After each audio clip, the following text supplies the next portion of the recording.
오늘 3분 묵상은 나의 적은 나의 안에 있다 라는 주제로 함께 나눠보고자 합니다. 우리는 세상을 바라보며 참 많은 악과 혼란을 보게 됩니다. 부정, 불의, 분열, 타락. 그러나 우리는 문제는 저 바깥에 있다고 생각합니다. 악의 근원을 나와 상관없는 것으로 생각합니다.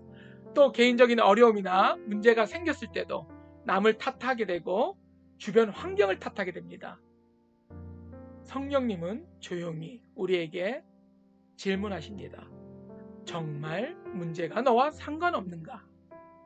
너와 교회는 하나님을 반하지 않는가? 예수님께서는 악이 외부에서만 오는 것이 아니라고 말씀하십니다. 마음에서 나오는 것이 사람을 더럽게 하는 것이라. 도둑질, 간음, 살인, 간사함, 속임, 음란, 시기, 비만, 교만, 우매함, 이 모든 것들은 악한 것이고 그것들은 마음에 나와서 사람을 더럽게 하느니라. 마가복음 7장 21절 23절 말씀입니다.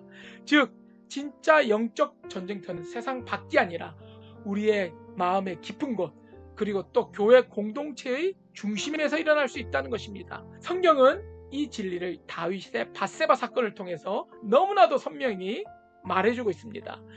밧세바 사건 이후 다윗은 자신의 죄를 정확하게 보지 못했습니다. 여전히 왕권에 있었고 사람들은 여전히 그를 칭송하고 높였습니다. 그때 하나님은 선지자 나단을 보내어 부자 양과 가난한 양, 부자 양의 주인의 비열한 짓에 대해서 비유를 하게 됩니다.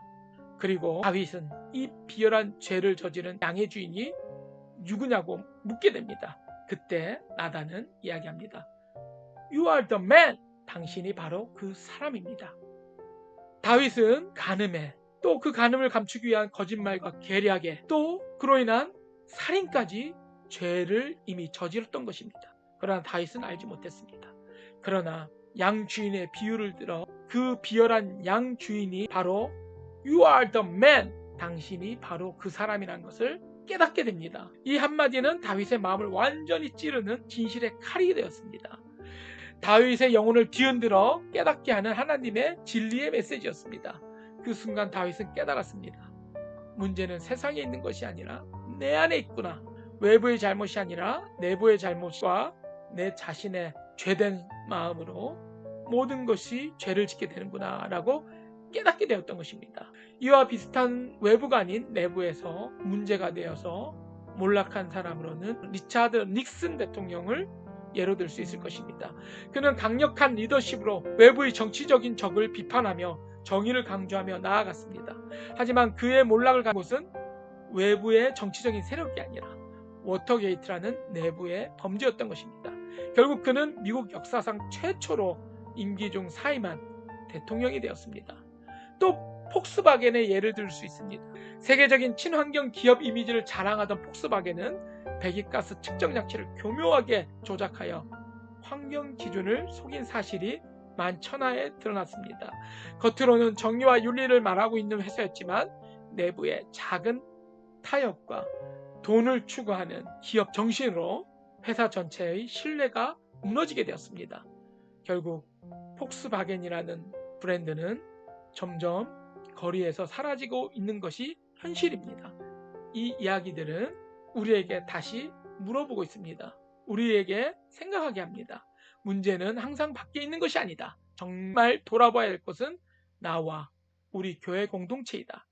그렇다면 닉슨과 폭스바겐과 그리고 다윗의 다름이 무엇일까요?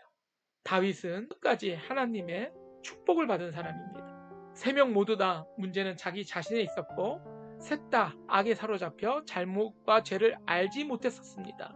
다윗은 욕정에, 닉슨은 권력에, 폭스바겐은 돈에, 죄의 노예가 되어 있었습니다. 그러나 다윗은 나단 선지자의 한마디 You are the man.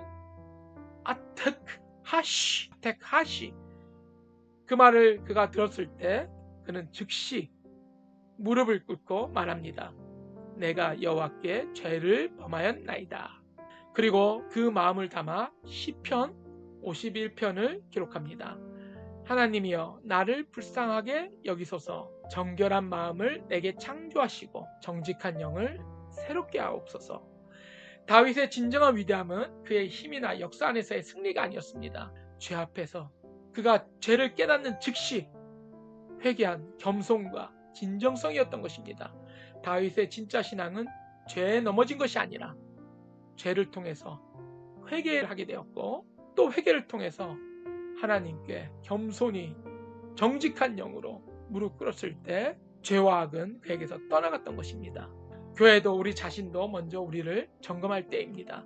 나는 진정 하나님을 믿는 자로서 살아가고 있는가? 아니면 세상에 살면서 스스로의 위안과 죄와 자기 합리화를 위해서 하나님을 믿는 것이 아닌가? 또 교회는 세상의 악에 대해서 이야기하고 있지만 정작 교회가 정치적이고 그 악을 칭송하고 젊은이들을 악으로 몰아넣지 않고 있는가? 분열, 판단, 교만을 돌아보지 못할 때가 있는가? 우리는 생각해야 될 것입니다. 예수님께서는 말씀하셨습니다. 외식하는 자여, 내가 내 눈 속에 들보를 빼내라. 그 후에야 밝히 보고 형제의 눈 속에 티를 빼리라. 나 자신과 교회가 먼저 자신을 돌아볼 때 세상을 향해 진짜 빛과 소금이 될 수 있을 것입니다. 참된 예배는 내면을 비추는 것에서 시작됩니다. 하나님이 원하시는 예배는 겉모습의 예배가 아닙니다. 정직한 마음으로 회개로 드리는 예배인 것입니다. 시편 139편의 고백처럼 우리는 예배 앞에 기도해야 할 것입니다. 하나님이여, 나를 살피사 내 마음을 아시며 나를 시험하사 내 뜻을 아옵소서. 내게 무슨 악한 행위가 있나 보시고 나를 영원한 길로 인도하소서.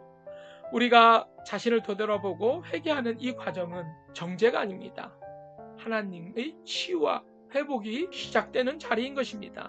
오늘 이 나눔을 통해서 우리 자신을 되돌아보고 회개를 통해 치유와 회복으로 세상에 다시 우뚝 서는 우리들, 하나님의 자녀가 되기를 기도합니다.